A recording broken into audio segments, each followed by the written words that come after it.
I'm Ron Whitehurst with Rincon Viterbo Insectaries, and welcome you to this roundtable on cover crops. So, discover how cover crops can transform your whole farmscape, not just your soil.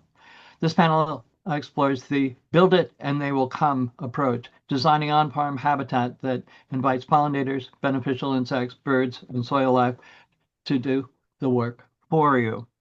Practical example species mixes and real world stories from small farms.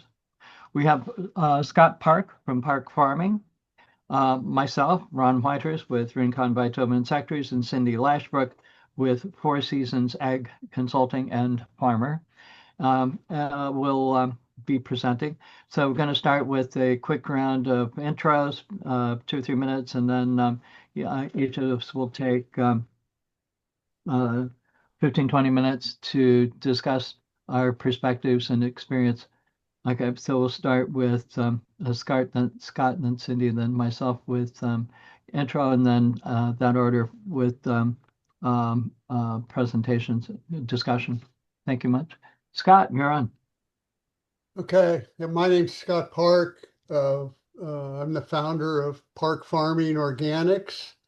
I've been a first generation farmer, started in 1974, growing processing tomatoes with absolutely zero agricultural background, including college. I have a Bachelor of Arts in Political Theory. So it's been quite a learning curve on farming. And I'm into my 53rd year, mostly consulting now, helping my son.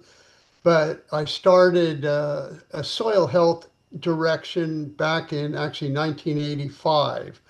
So I've got 40 years of trying to improve the soil, most of the time not having any idea really what the right direction was, but willing to experiment, and we've moved in a pretty good direction. The last 38 years, I've been planting cover crops. So I've planted pretty much every cover crop at whatever time of year, leading to and from its impact on your cash crops. Currently, my son Brian manages, we have 1,765 acres in Sutter County, in between Colusa and Yuba City. If you know where they are, you probably don't know where Meridian is, which is where we are actually are. So yeah, these acres are spread over 12 miles. We have 28 fields. All the fields are regenerative organic certified, as well as CCOF certification and real organic projects certification. The farm received the 2023 California Aldo Leopold Award for Environmental Stewardship and the 2024 California Department of Food Agriculture Integrated Pest Management Award for Innovative Practices. So I've written a book on our history and philosophies called Growing Rogue. It's coming out in September. Feel free to buy a few copies. I'd appreciate it, but that's my shameless marketing for today. So finally, crops grown is pretty much everything. It's not a tree. We grow processing tomatoes, rice, garbanzos, corn, fresh market, melons and squash, wheat, dry beans, sorghum, vine seed, alfalfa, cover crops both for seed to sell and the soil health, and sunflower. We have that mix of crops in order to, in conjunction with the cover crops, to keep the ground alive and diverse 365 days a year. Thank you. Boy, I wish I would have gone first. That was wonderful, Scott. Um, yeah, when did I start? I was in Fresno State in the 70s and trying to figure out whether I was going into psychology or foreign languages. And finally, somewhere around after I'd been in there a few years, my older brother hooked me up with Mother Earth News, and my great aunt hooked me up with Park Seed Catalog. And I shifted gears. So my garden became kind of a biodiverse haven, and then we bought our first, we had an acre, and so that was old house, 1904, and kind of started some practices there, but bought my first farm in 87 and planted my first cover crop in 89. We kids were really little when we moved there. The first year or two, I wasn't used to growing, 1,400 of the same plant. I was used to already diverse landscapes. And so by the second year, I decided I wasn't going to listen to our chemical salesman about what needed to happen. And we shifted to organic. I knew some of the things, especially cover crop and uh, a way for beneficial insects to be successful. And so we moved that way. In 1989, it wasn't that easy to find cover crop seed or, figure out just how to plant it. But not too long after that, we were going ahead and I found a big difference. We had 18 acres of almonds. And, the one thing that kind of won me over was there was one side of it that always dried out faster. The leaves would turn gray and started wilting when the other stuff was going okay. And this was all on solids, had sprinklers like a single valve. Um, and after 2 years of cover crop, there was so much better water retention in the side that I'd had issues with that it wasn't an issue anymore. You could just, plus the weeds that we were able to smother with a fall planted, spring growing cover crop, the bad ones in the summer that really take water and cause problems, we were out competing those with the cover crop planted. So I was um, a disciple of the whole process after that. I've was part of the original CAF BIOS management team, even though I was kind of a youngin' at the time. Um, so the biologically integrated orchard systems, and they really moved us into a group. We had about 30 growers, our farm advisor, lots of help from researchers, and about 30 growers in Merced County, and then it moved up to Stanislaus. But they tried cover crop seeding. They used compost. We did a lot more monitoring. We were putting out some beneficial insects. We basically cut out the almond dormant spray in that region for quite a while. It's hard to fight off the chemical company salesman and why, but with good monitoring practices, so people knew if they needed something or not. That's just what, it's been. So I've had some sort of cover crop for what was that? Only 38 years? I don't know, whatever. Need to add that up to 87. Well, yeah, it was close to 40 years and have worked with a lot of growers. I've hauled my Schmeiser drill around so people could plant. And the one really good thing about the biosphere days just is that people could get together, we look at the cover crop, they bring in some new machinery, some special mowers. Um, we could keep, especially where we were working in almonds and then other perennial crops, and where people were just freaking out thinking they needed to get the cover crop down, we could kind of take away that fear, say, no, just wait a little bit longer to mow this, and then you'll get reseeding, and then it'll go well. And so it took some hand holding and farmer to farmer talking, and I made that successful. But I just find so much good, there's always a few challenges, but so much good out of a cover crop that I, I hope this will expand again, the whole concept and go. So thank you. I'm Ron Whitehurst.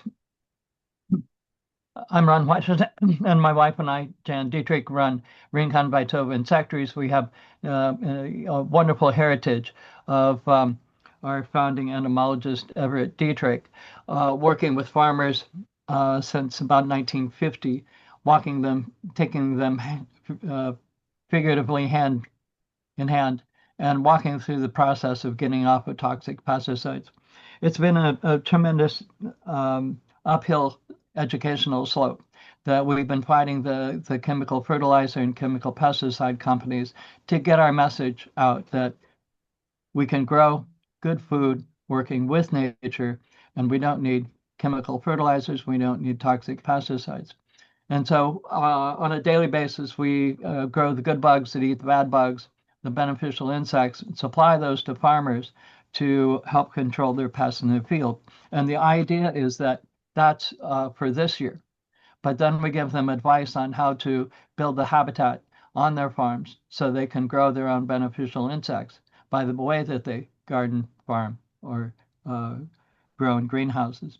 So excited to be able to present this panel to you and talk about how we can set up the conditions so that instead of purchasing your inputs, you're getting your inputs as the ecological services or the ecological functions of the ecology. So we can have it all. We can have beautiful, productive farmscapes and no toxic pesticides. So Scott, let's go into some depth then with your extensive experiences then. Okay, thanks, Ron. Yeah, you triggered a thought. I spoke down in Salinas on Thursday. Yeah, I think it was Thursday. And anyway, what Ron just hit on there is that biologicals were brought up in the discussion, and my response on it is we have had success with biologicals, insects, ladybugs, lacewings, and that's fine. But what you're doing is you're treating the symptom. And so that's great for the symptom. But what Ron's just hitting on and what I threw back to the questionnaire was if you believe that the biologicals are successful, why not create your own biological factory and then have it do all the work and you don't have to go buy or worry about insect pressure. So I will, if you hear me, I will, you'll definitely hear that I emphasize that natural systems are problem solvers.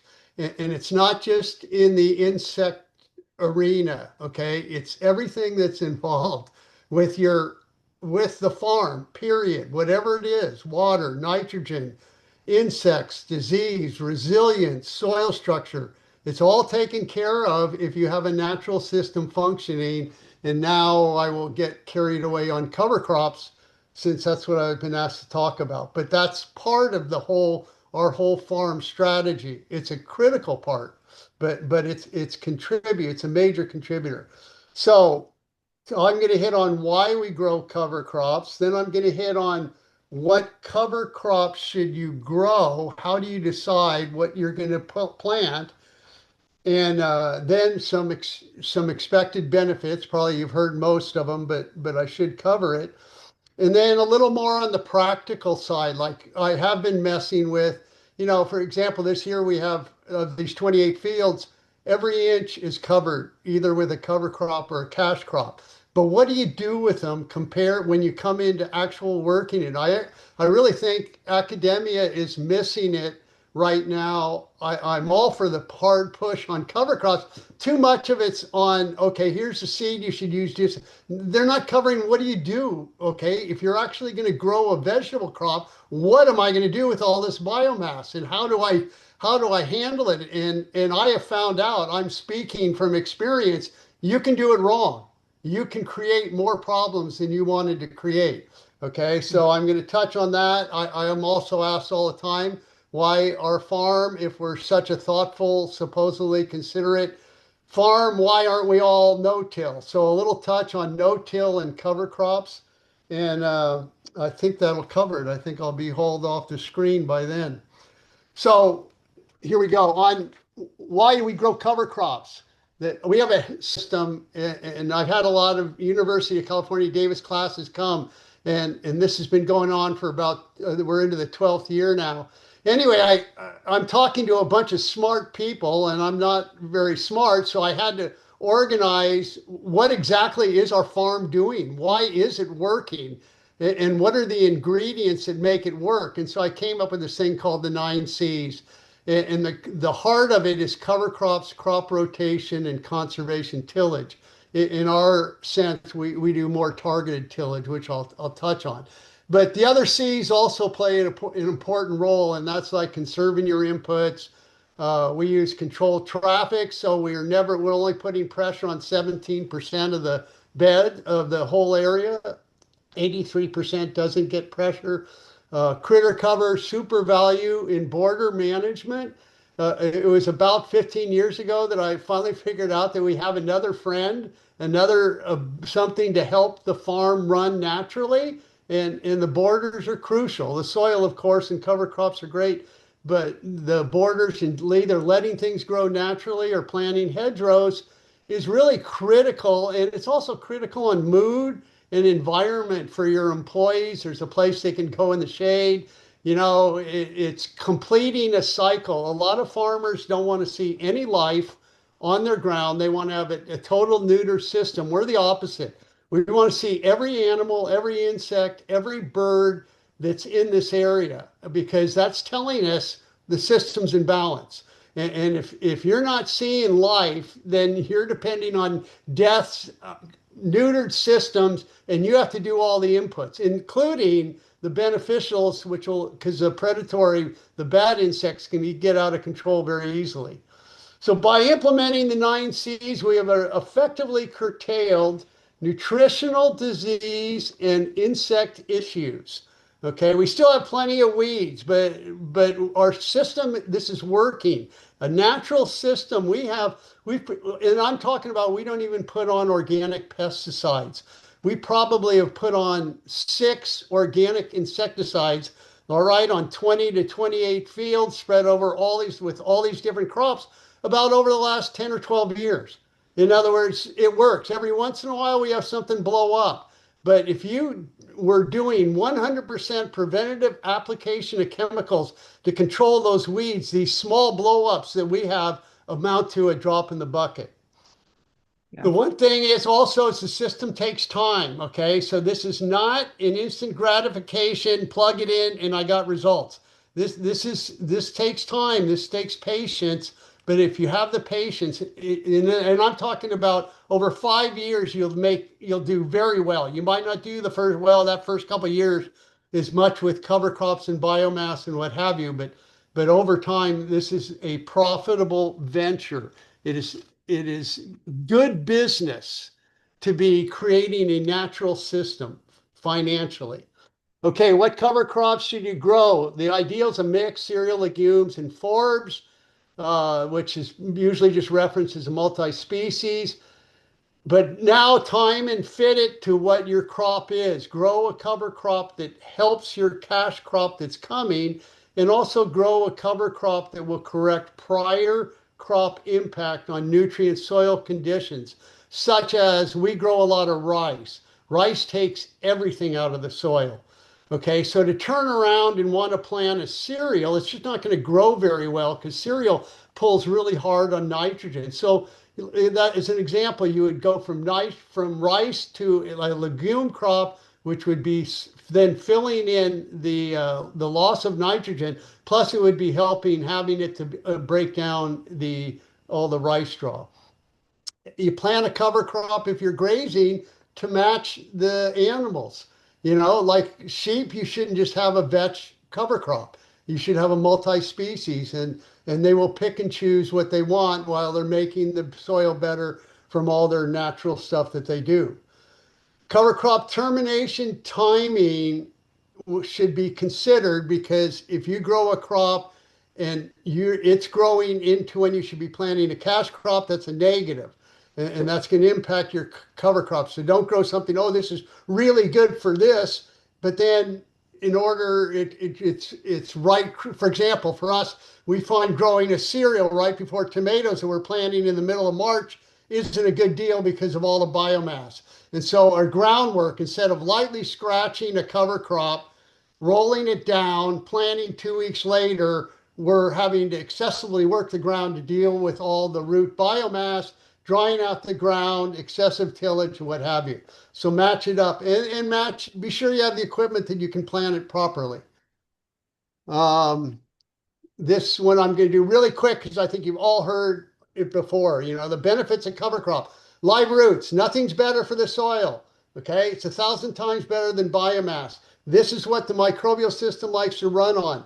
It's a misnomer when it's being said that fallow ground is good. Fallow ground, you will see. I've had it. You'll see a perk up in the next yield, but in the long run, just think of the soil the same as you. It wants water, air, food 365 days a year, especially in California where we don't have frost or anything like that. The root decay itself is a huge supply of carbon and nitrogen. If you have your ground covered, all these pounding rains from the Pineapple Express, you will not be getting the compaction. You can get severe compaction just from bare ground getting that rain.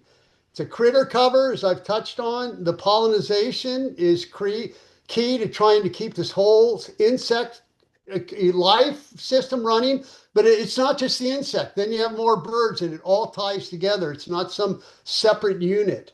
The diversity is good for the soil environment in your pocketbook. It shades weeds. It stops erosion. We've done tests. It stops in leaching into the groundwater. It can be an end source for the cash crop and less greenhouse gases, more carbon sequestration. And I think you know all the rest of it. You know, captures rainwater. One that doesn't get hit on is the cover crop gets it's sometimes it helps by it changing the soil structure. You can actually get on your ground and plant it easier. It holds the moisture. Okay, so and don't ask me to explain any more than what I just said. It holds the moisture, but it's drier. Okay, and how is that? Well, whatever exactly how it works, I'm not sure. But we can get on ground, and we've seen it for years and years, and we can plant it a little earlier. Maybe we're 3 or 4 days ahead of the crowd. That has all kinds of advantages on selling. It has advantages, especially if you're picking up a week or two. Well, for all the years of farming, I guarantee you, the best thing is to be planting on the earlier side than the later side. Having an earlier harvest, you're going to have better quality and lower costs. So, and as we've seen, I've said it definitely impacts insect and disease control. Okay, now we get to practical. Okay, I grew a cover crop. Now I'm going to cover what do you do now? Okay, and there's sort of 7 rules that our farm has come up with, and we've been casual on certain aspects of it, and we've paid for it. We've had impacts as much as half a yield of what we didn't do these practices or did one or the other. So the first one's chop it fine. Okay, the smaller the pieces, the better. If you want cover crop, or for that matter, any biomass that disappear fast, the smaller, believe it or not, decomposition only comes from the ends. Okay, the shorter the piece, the faster the decomp. Then the second one's add compost or a nutrient, particularly nitrogen source, to continue to expedite this breakdown. There's a huge draw on nitrogen at that time. So put a helper in. For ourselves, we chop. The first thing we do after chopping is we spread compost on it. Then we do our incorporation. Okay, and if you incorporate 3 to 6 inches, and it depends. Why is there any variance? Well, if you have a legume, you don't need to work. We believe just work the ground what you need. So like a legume breaks down very easy. So you'd only work that maybe 3 inches, and in 10 days it's gone. If you have a cereal and you have a lot of biomass, like we've just found, we double it. We go about 6 inches, and some, oh boy, that's too hard. Well, that's the way it is. That's business. That's what makes it work. And we're spreading the cereal out over a greater period, so it's not as concentrated. We just find that we get the ground to that stable point faster doing that. Okay, speed of decomp is totally temperature, water, day length, okay? That makes it either, along with the age of the compost, age of the cover crop. But that higher the temperature with long days and good moisture, you're going to get really quick decomposition. By the opposite, right? Short days, cold, somewhat dry, yeah, it's going to hardly happen at all. Okay, and also the speed of decomp is impacted by the maturity of a cover crop. So if you have an old woody residue, it's going to decomp the slowest because its CN ratio is probably up around 40, 45. The best, like for us, if we really want to be sure we get a fast decomp, then we will work instead a younger crop under, okay, that still has tender roots. Plus, if you're working the field earlier, the field tends to be holding moisture too. Just as an example, we'll go in and chop a veg crop about this time of the year for ideally the next week or so. It's really tender. We just mix it with the Lilliston, we roll it, we walk away. We come back 10 days, 2 weeks, 3 weeks later, slightly scratch, get all the young weeds now that are coming in the spring time frame, roll it down, plant our tomatoes or our transplants, and we still have the moisture that we'll go 30 days without turning any water into the field. Okay, so all this timing, it's helping you and it's saving you money if you can do your timing right. So you want to plant about 2 weeks after incorporation, depending on these factors above, temperature, the other thing. And the delay is also necessary because you've thrown the soil an absolute new breakfast, lunch, and dinner. And it's got this sorting out to do to reach a carbon nitrogen balance. And also, because you've disturbed the soil, and I just commented on the importance of moisture, let that moisture even out. You both, and the last one is you delay that planting because insects go nuts. They're happily attacking this new blast of air and goodies in the cover crop form. So, and they're not indiscriminate. They won't discriminate against seeds. They're going to, if you stuck a seed in the ground, it's going to probably get chewed on. So when you work and put cover crop under, be patient. Roughly just use a rule of thumb of 2 weeks. So on the opposite side, that's the no-till, okay? If you are going to do no-till, I've been tinkering with no-till for 25 years, okay? What I have found, we can't pull it off. I think we're too big. I think if you're 1 to 5 acres and you could handle the cost of a lot of hand labor, it would work. But we haven't succeeded. I'll touch on that here more. So anyway, use a cereal rye, which grows almost all season. It gets really tall and long. Why are you using a cereal rye? Because you want to roll crimp, okay, after the cover crop is to put the cover crop under. But the roll crimping is important because you don't want to run a chopper for what I just told you about the small pieces of biomass. When you're putting no-till, what you want the longest strands possible because those ends are longer and they're not going to decompose as fast. So what are you going to accomplish? Now you're going to have a thatch, which you don't get when you chop it fine. And the thatch will then be like 3 to 4 inches thick, and it's going to shade weeds and it's going to hold moisture. That's all wonderful, okay? But like, for example, then the first berry you hit is maybe you need to irrigate. The thatch is still biomass. So you put water on, you're going to have that breaking down and decomposing fast. The same thing if you added fertilizer, but I don't want to irrigate it in. Now it volatilizes up into the sky. So strip tilling also is an option. And strip tilling means just working maybe an 8-inch band wherever your row of what you're planting is. So I would suggest you do that because you want to get some oxygen in, and it crumbles and makes a little better seed bed than just sort of slitting into ground that's had cover crop on it. But if you do it, take biomass, move it away from the row. Don't mix and stir. You're working that seed bed row, but it's better not to mix whatever cover crop you have there, incorporate it, or you're just going to create the problems that I just spoke about. So yeah, for us, why don't we do no-till? Timing, thatch degradation, it happens too fast. We tried it, and in 3 weeks, we're having horrendous weeds, even though we had a 3 to 4 inch thatch, and weeds will come right through it. We also have a problem. Then we have all this, still we have biomass. It's not all gone. Then we incorporate it to kill the weeds. Well, we brought all this carbon in. Now we've screwed up the whole CN balance right when the plants are taking off and growing. We've done it in the tomato harvester that's plugged, and we've had to put extra people on the machine. We have tried leaving it, and the biomass plugs the furrows as we furrow irrigate. And so basically for us, we have too many different crops to manage this all the way through, but we still are big fans on cover crops. So I think that's it. Time wise, am I pretty close? Mhm. London. Silence is yes. Silence is muted. Great. Good job.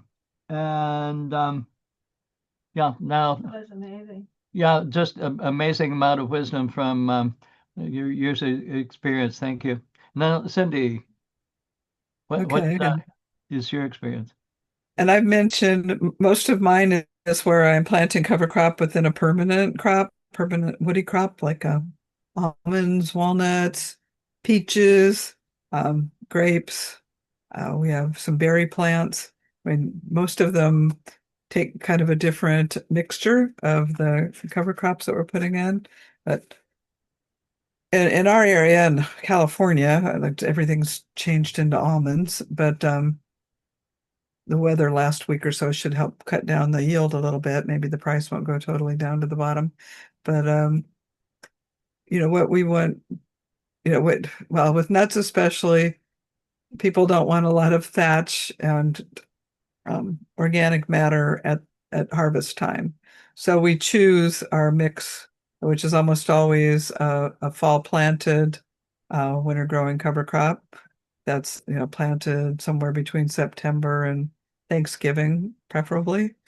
Some of the big ones will go on through January and still take.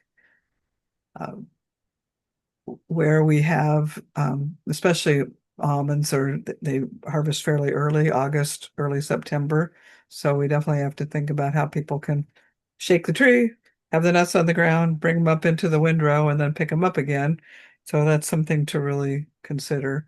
So a lot of times in the almonds and especially organic like ours, where we need nitrogen anyway, we tend to go heavy with the winter annual clovers. Often use 3, 4, 7, 8 different cultivars in the mix. And those will definitely break down fast because they have a lot of nitrogen. We all naturally, they bring it up out of their from the air in their roots. Usually there's some sort of a grass in there too. We want some carbon. Um, let's see, I had something really important there. Um, shoot, just because I changed my thought. It'll come back or won't. But it's they're beautiful. You plant again, we try to plant them um September, October if we can. People have gotten upset sometimes because, well, they think it uses more water. If we plant them early, sometimes we do irrigate up before the natural rains hit. Years where we don't have water at all, we may not do that. It does help them get up and do the work that they can do later, which is shading that ground and adding a lot of um just the water holding capacity that comes with the cover crop has always amazed me. And the root track. So we're planting plants that have roots that go down. Water follows those, so we have better penetration, usually much more even. Um, the if you mow the top of the cover crop, we do 2 or 3 times. What Bob Bug used to call a liberation mowing. If you have weeds up that are higher than your cover crop, you can take the top off of those and help cut down the seed population of those things you don't want and help yeah, just make more space for the plants that you want, more sunlight and space. Um, so it's just kind of knowing what you want. The first year or two, if you've been farming real conventional, using herbicides pretty much trunk to trunk on your cover crop, or disking, keeping it real bare. Often the first year you have a cover crop, even if you're high in legumes, it's not going to digest very well because you don't have much microbiology in there. You've been killing it. And so that's another thing we kind of watch for. So like what the you know cutting it real fine can be the difference, and usually giving it at least a month from when you cut it down to when you have to have the floor cleaned. That's almost every year. That first year, yeah, you may need to be a little bit more drastic and go through. We used to always with our flail mower, we were basically non-tillage, but with our flail mower, we figured that this would be right after this mowing would be when we change the blades for the next year. So we would actually have it go low into set it really low so it kind of hit the dirt. The dirt would, while I was chopping it up, it would also, throw a little dirt onto the cover crop and it would make it go faster. And that worked pretty well. But we just timed our blade changing on there. And at that point we were maybe going a half an inch in at the most, so it wasn't really disturbing much. Let's see if I had things I wanted to go. I can't unfortunately my house burned down and my computer and my hard drive, so I don't have my great cover crop questionnaire, but there's ones around. I don't know if that shows what this silly background. This one, put it on my face. This was from Cornell. It has mostly about annual crops. This cover crop management, one almond board, UC Davis came up with it. And if I could find I do have one somewhere, the old BIOS for almonds books. There's a lot in there. But the main thing is you really need to know what you want from the cover crop. What if you want weed suppression, if you want some nitrogen, if you want more biodiversity in your insect population, so you hopefully have some good bugs to help keep the bad bugs away. If you want just your soil to, fortunately, those are words that are really important. People have been acting like healthy soils and cover crop is new these last couple of years. It maybe went quiet for a couple of years, but it's definitely not new. People have been thinking about it, all of last century and this one for sure. Um, so trafficability, do you have the kind of soil that you have a really hard time driving down in wet weather? You can be more able to do some of the practices you might want to do, like a bloom spray, if the cover crop has stabilized your soil. That water penetration I mentioned, it can go much deeper. Find the link to the bio. Dust suppression. And it can be a plus or minus with dust suppression. So, it's just so nice having that cover. If right before harvest, if you're mowing low and you can make a lot of dust, there's things you have to really think about. When with the BIOS program in like 94, 95, there were some pictures put on the Ag Rag mags, like the Nut Grower magazine, that had this beautiful young orchard with just crimson clover coming up in bloom all over the place. And that was one thing with the BIOS program too. Even, old guy farmers thought, this is beautiful. I feel better about having this on my ground than I did before. And then you invite everybody over for Easter and it's cool. I know I felt a lot better having my kids roll around in the orchard in the spring.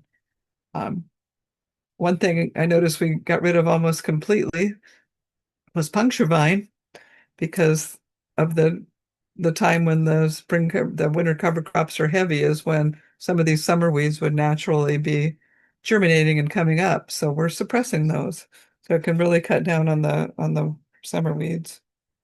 Beneficial insects, I have I see them, we definitely don't get them every year, but it's like reinforcing the troops, and especially in the early transition years. I mean, year two can take people right out of a transition sometimes because of the changes are there and you don't have all the helpers yet. Takes a little while. So I really feel like that's a time to bring in the beneficials that go after your key pests. And I'm not doing it as much anymore, and I'm kind of regretting it. So I'm thinking about doing more. We've got some critters out there that I feel like we could do better. So probably get back into that. Um, for and these natural enemies thrive on the cover crop environment and all the bloom pollen nectar that it's supplying. plus moisture. You almost always have some moisture they can go after. And that I'm thinking mostly parasitoids, but predators. Yeah, we've got, the ladybugs are out there right now, and we get help from spiders sometimes, and it's important to kind of monitor. There's probably key times for you to monitor, and farmers can learn to look too. But that you might want to, if you're working with a PCA or something, you might see if that's a skill they have, looking for the good bugs along with the bad bugs, and not just trying to write you a recommendation for a spray. Um, let's see. So with like I mentioned, it's with most of the orchards, if people aren't fully organic, yet they still want to have a biologically active orchard, we're normally leaving some strips in the tree rows or the vine rows that can either be sprayed or tilled with specialty equipment. That can happen with organic too. Um, we tried to make the middles where the cover crop would be as wide as possible. Some of the old people would have older time would have at least half of it bare and sprayed with herbicide, and we during BIOS we cut that way back and still did okay. It took like maybe one extra row of mowing twice a year compared to all the herbicide, and it's just, and then you also get creative with your mowing where you're not mowing the whole row at one time. You're mowing, we're going to do the right side of every row. And then the next time we're going to go do the left side. And by that time, some of the right side has started coming up again, and it's good for the good bugs and holding the soil is green.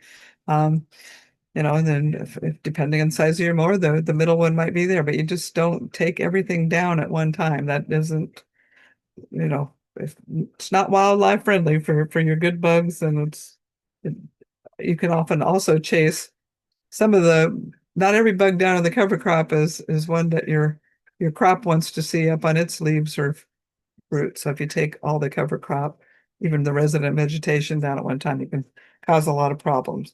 So you need to think about creative mowing. Um, and that Lonnie Hendricks, our farm advisor in Merced a long time ago, he was having people do that in the late 80s and the 90s. Again, and there are some good mixes of some great mixes, and I hardly ever do anything that's just a single or a couple of things, but there's a lot of clovers, winter annual clovers, and they will die back naturally by May, June.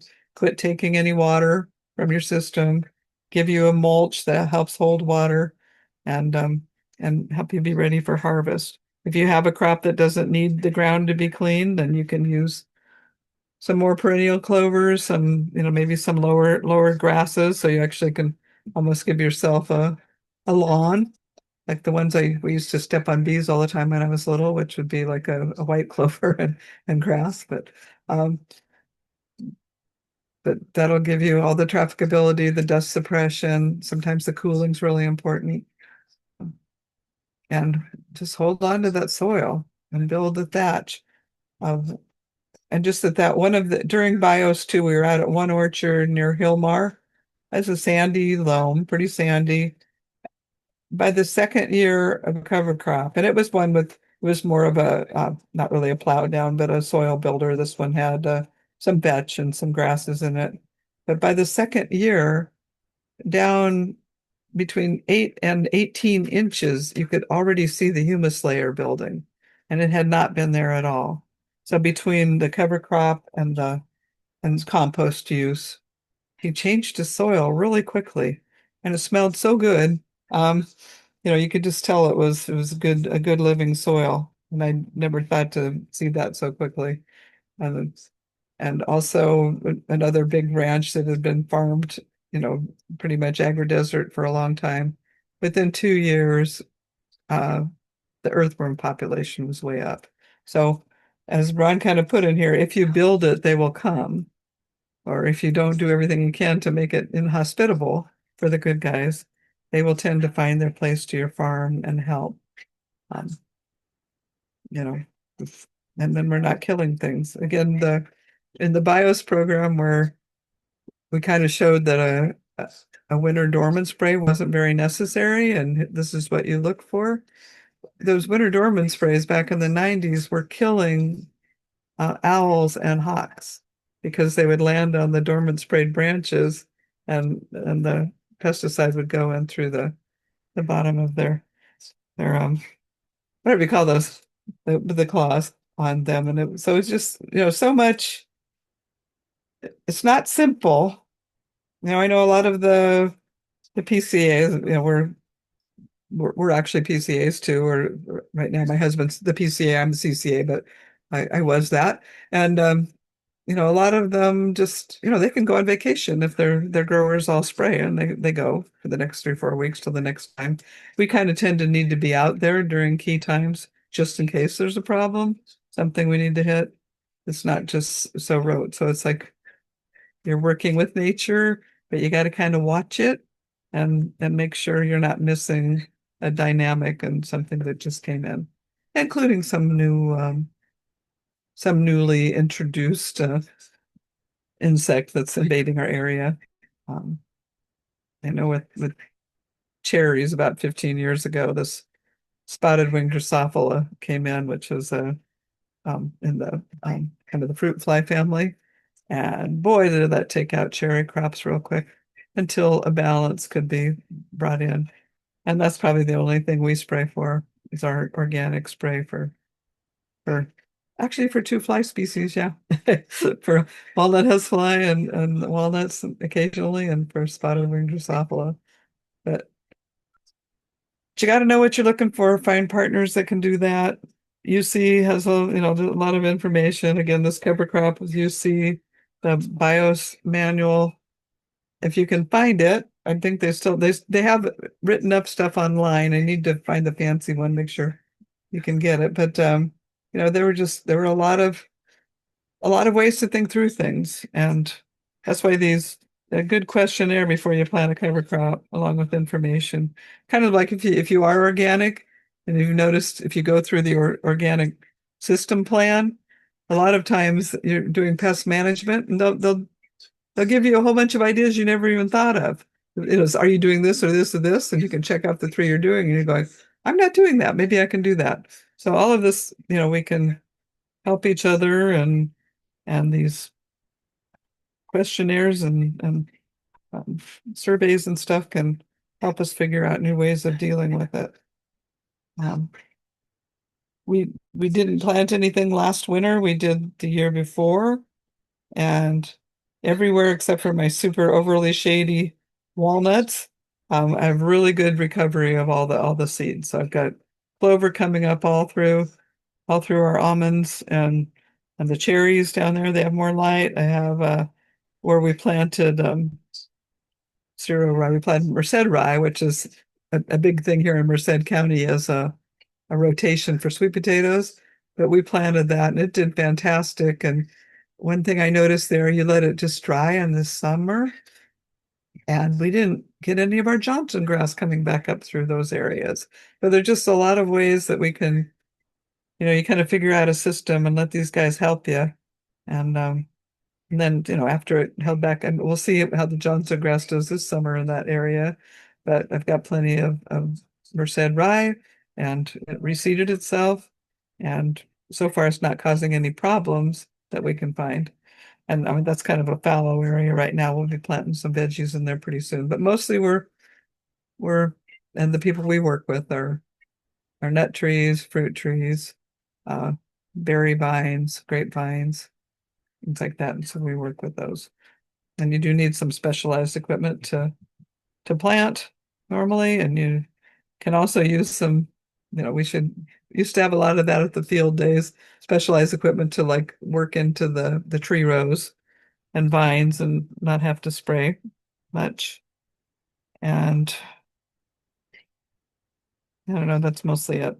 And then some people also, so they don't have to kill their cover crop, are finding ways to harvest onto tarps and specialized machinery so the nuts don't have to go right on the ground. Kind of hard with the 50-foot walnut tree, but we can do it with almonds and pistachios. But let's see, that's the question. Oh, I know we have, and other people still are. There are some programs where you can get free cover crop seed. Few things are kind of quiet right now. I don't know where the funding went, but uh, the Seeds for Bees, which is the APIS program, Seeds for Bees has, I think they'll pay up to $2,500 for seed for a first year grower, 1,500 the second year, and it goes down the third year.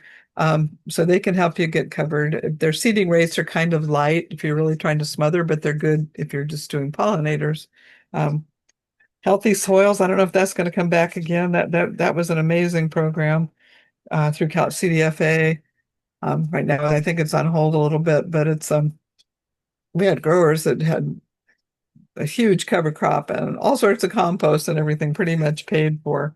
And that's a nice way to get started, right? When you don't have to pay much for it. Yeah. Um, there's, Thank you. I'm pretty, is it time to quit? Yeah, it's a good coverage, yes. And so Okay. it's great that you covered the like alternate mowing. Yeah, The, and NRCS, yeah. NRCS, you go check with your local ones. There's a few programs. It sounds like nothing's open right this minute. Oh, Seeds for Bees opens April 1st, I think, Mhm. for next year's, like next fall's growing. Um, and then the NRCS programs, again, dealing with the current administration, who knows what'll end up.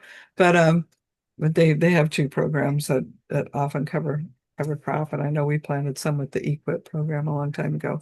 So check around, and you can probably get help doing your initial try. And and seed companies, those are changing too, but Lockwood down in Chowchilla still has a full line. There's Peaceful Valley Farm Supply, Harmony Farm Supply.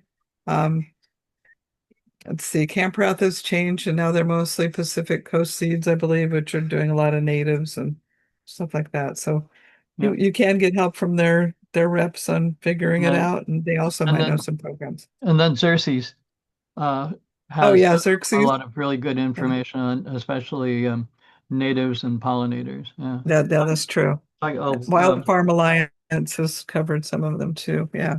right. So hopefully, So I'll cover my little bit here. So sure. I'd like to emphasize the value of biodiversity. And so that means a lot of different things growing together, working together. So in our competitive world, we emphasize competition, but in nature, nature emphasizes cooperation, collaboration, and partnerships and so on. And so I'd like to look at, this whole one life. Listen to this wonderful webinar I linked to in the notes, and we'll try to get some links for the show notes that we can include on the YouTube links for the webinar. Um, Mary Lucero covered this idea that I like to see as one life, that you look around, you see these different plants and so on, but it's a continuum of the plants, viruses, bacteria, and fungi that incorporated in the living plant are these other microbes and so on. So along with cover crops being a fundamental transition tool to help farmers get from chemical agriculture to a biological agriculture. Cover crops introducing this wonderful biodiversity of both plants and microbes is important, is fundamental to plant health. That plants uh, put about 1/3 to 1/4 of their energy into the root zone to support the microbes in the root zone. So they're telling us, hey, these microbes are important to our growth and development. So we need to focus on those. And uh, looking at that, we need to look at beyond, multiple species cover crops, but we need multiple families. So Christine Jones, the soil biologist in Australia, has emphasized that Mhm. you have a cereal that's the grass family, a legume, that's a legume family. Maybe a forb, that's like radish or something like that. That's three families. But you want at least four plant families. You need, some sunflowers, a sunflower family or mint family or whatever. That we need to incorporate the multiple families. And then uh,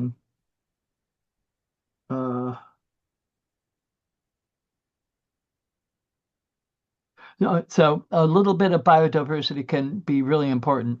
Eric Brennan, the organic USDA researcher in Watsonville area, found that how low can you go? And he found that one alyssum plant for 800 broccoli plants was enough to draw in the predators, parasites, pathogens, and antagonists so that didn't need to spray for the aphids or the cabbage worm. And so it doesn't take much. Sometimes just a little, adding one more plant, will do the trick. But certainly a mix will support a diversity of predators and parasites. Then Cindy mentioned alternate mowing, that if you have a large expanse of cover crop or an extensive border cover crop, for annuals, it's especially important, or longer season perennials like alfalfa. If you mow half of it at a time, as Cindy mentioned, that will set the plant back and it will start producing new young leaves that are very tender and good for the plant feeding, the leaf feeding insects, while the part that you didn't mow is still producing flowers and seeds. And the seeds in the milk stage are a tremendous trap crop for lygus and other stink bugs. So lygus is a big pest in strawberries and a number of other crops and cotton. So just a little bit of habitat with alfalfa that has the seeds in the milk stage, the soft development stage. It will be important for drawing and holding those, and then you can vacuum those out or nuke them or something. Then question in the questions was about native plants. We love native plants, but then think about it. We're putting these native plants around plants that come from China, Afghanistan, Turkmenistan, and so on. It gets a little silly when you look at it. And Bill Mollison said, "Well, all those plants are native to planet Earth." So we need to, like Larry the Cable Guy said, get her done. So let's get the habitat in there, and then we'll work on refinements. I'm working on the holy grail of cover crops, a mowed perennial cover crop for under citrus trees. So in a lot of citrus orchards, you see tabula rasa, scorched earth, and that's bad for the trees, bad for water infiltration, and so on. So we need to go to a cover crop, and then we don't want to work real hard to take a tall cover crop and knock it down and chop it up or incorporate it or whatever. Let's start low. Let's look at minimalist effects. Grow it low, grow it small. So there's a number of perennial, um, uh, native perennial legumes such as deerweed and the low form of deerweed that would be a good legume for in a perennial mode cover crop. And Agrostis palens is I think a creeping bent grass that stolons spreads out and would be like a turf, so you can manage that. We did some trials in a walnut orchard in Santa Ynez area a number of years back, where tried different cover crops, and the Agrostis palens was excellent as far as farming like a turf. So you could drop, cut, mow it a couple of weeks before harvest, put some water in it, all the clippings would dissolve, and then you'd have this beautiful like carpet to harvest the nuts off of, and then your neighbors wouldn't complain about all the dust. And so, so yeah, so um, it's great to have cover the ground wherever you are, and we love the healthy soil practices, and the state had a really nice program. It was a pain for farmers to um, participate it, and you had to do the practice and wait for a while to get paid and so on. So there could be some major improvements in that program to support farmers to um, uh, grow cover crops and produce their uh, pest control and their fertility, by the way that they farm. Um, so one of we've got about 14, 15 different habitat mixes that we have developed with seedsmen over the years, especially SNS seeds and Camprath, now Pacific Coast seeds. And one of them is Roadshow. So it's a turf forming grasses along with some legumes and forbs. So you can plant this on drive roads through the field, and it reduces the erosion of the both water and wind erosion from the road. It helps to make it easier to drive on, and it decreases the albedo that sun shining on bare soil heats up the soil, and that heat re-radiates to the neighboring plants, and those extra heat units speed up the development of a lot of pests, such as the spider mites and such. So usually you're scouting a field, you find the spider mites start in the field, the hot spots, right along the drive road where there's extra heat that's speeding up their development. You want to insects are cold-blooded critters, so you um, increase the temperature, and uh, they will speed up their growth and development. You want to see them grow really fast, put them in a microwave. It's a small joke. So we are, all of us are here to help you get going on uh, working with nature and uh, figuring out where you can stick in some habitat in your farmscape so that all of these areas will be functioning for you, like the place where you park the equipment in the field, the places where it's kind of like dead areas, throw a handful of wildflowers there and put them to work for you. So you can uh, grow your own versus, being um, owing your soul to the company store, to, being in debt to the fertilizer and pesticide companies. We had a customer who transitioned 200 acres of pistachios in Hanford from chemical to um, uh, regenerative, and he just penciled it out and said, I cannot make any money for myself if I pay for all these chemical fertilizers and all this pesticide bill. So he shipped the what pesticides he had back to the dealer, and went pretty much cold turkey, and he survived and thrived, and he's having another field day on February 26th.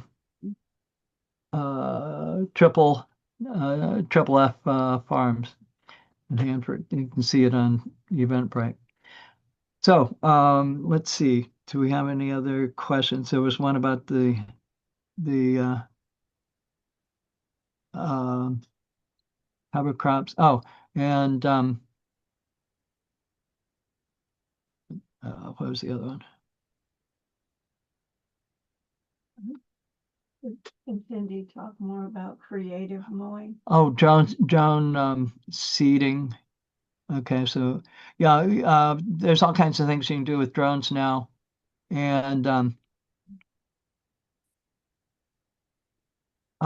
we are working with some of the drone um, companies like Paragbug to distribute beneficial insects over wide areas very quickly and efficiently. And we're working with neighboring insectary associates insectary in Santa Paula to produce large numbers of lacewing and predator mites and so on for released by drone. So that's a possibility.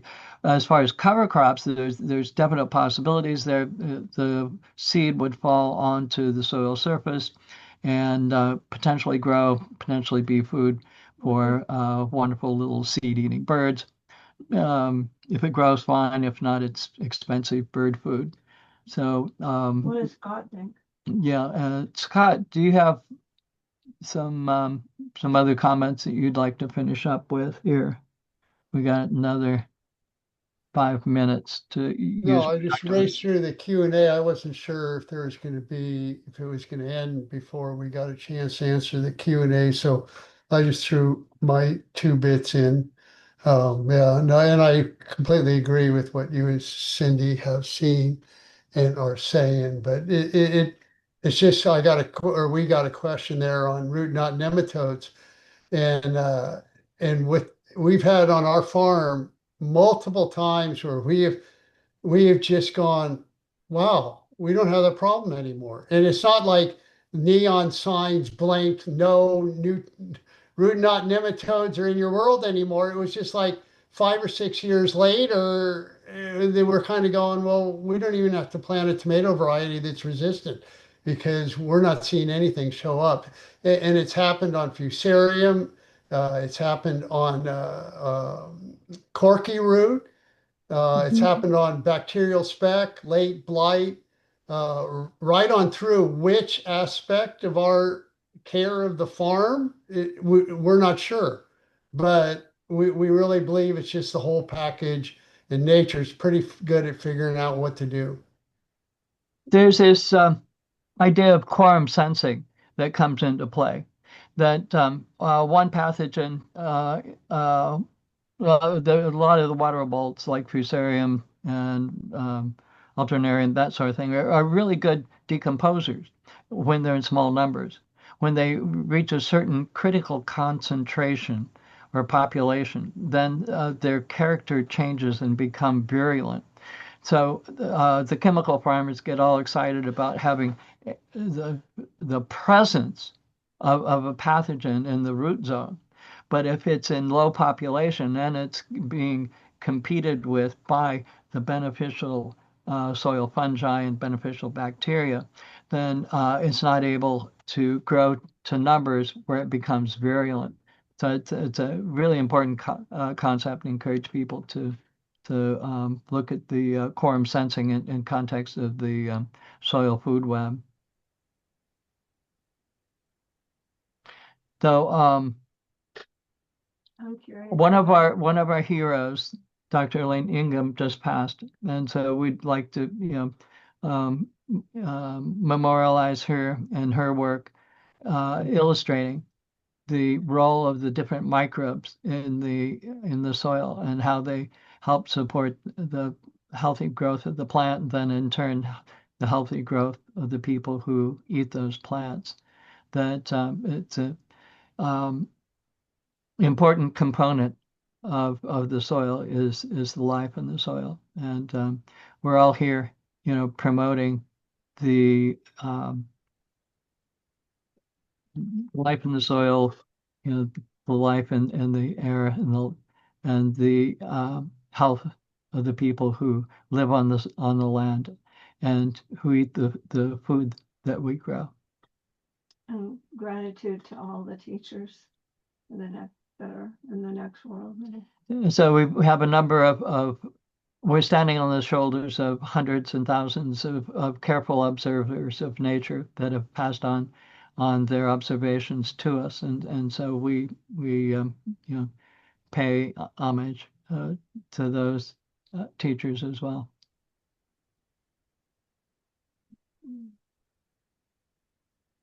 Cindy, Yeah.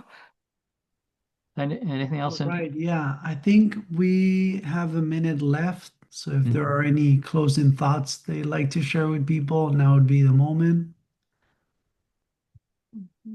Oh, I just know I'm going to look into the road show because our roads are, yeah, trying to figure out what I was going to do to pave them, and I'd rather do it with the grass. Um, I just, native mowing. if you haven't tried these where, where you're picking and choosing the plants that are going to cover your soil, um, that you will be really happy you did. There's a lot of good information out there now.